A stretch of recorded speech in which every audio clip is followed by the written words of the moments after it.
Ang alas ng Roxana sa tinaas sa lupa ng Batangas, sa mga masasamang damong tinagas para masiguan ang manirang ahas. Labas ang alas ng Roxana sa tinaas sa lupa ng Batangas, sa mga masasamang damong tinagas para masiguan ang manirang ahas. Ito yung tunugan na kailangan ay bukas ang isip mo, sa larangan na makapagbanggaan ng prinsipyo. Marami ka ditong makikitang pilyo't pilya, nag-aangatan sa lupa ang mga silya. Kung meron taga-putas, meron taga-masilya, nagkalat yung mga linyang kinulang sa disiplina. Kaya halika dito sa mundo na masino ka, mas lalo mong madadama na Pilipino ka. Ano ba yan, kababayan na nagbabangayan, para lang malaman kung sinong dapat hangaan. Bahagi ng kultura, kadiri naman puta, laban na hindi malaman kung sinong nanalo ba. Hay nako ha, naloko na, ayoko na, tama na yung isang pagkakamali, matuto ka.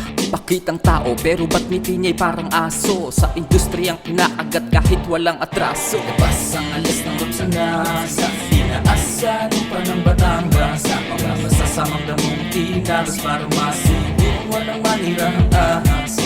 Labas ang alas ng Roxana sa tinaas sa lupa ng Batangas, sa mga masasamang damong tinagas para masiguan ang manirang ahas. Tinuloy lang ang pagpipinta hanggang sa huling piga ng tinta, na madalas magamit sa sinisinta. Hindi maawat ang pagguhit kahit na merong iniinda, na pasarap na sana sa pananahimik. Kaso lang merong dumaraan para manapik, wala na rin kasi yung galit at pananabik. Kaya bakit kailangan ko pa magbalik? Ito na yung pinakamatilo na mabubuhos ko, para lang maibigay sa'yo yung chino na gusto mo. Chino na bilugan ng mata, hindi singkit ng mga agaw ng dagat na hindi sa kanila. Mabalik tayo bago malayo at maiba, walang katapusang kumpara hanggang sa laway maiga. Tangina ka, umay na, oo na ikaw na ang pinaka. Kung tinatamad na mag-isip yung utak, pakibenta na. Labas ang alas ng Roxana sa tinaas sa lupa ng Batangas, sa mga masasamang damong tinagas para masiguan ang manirang ahas.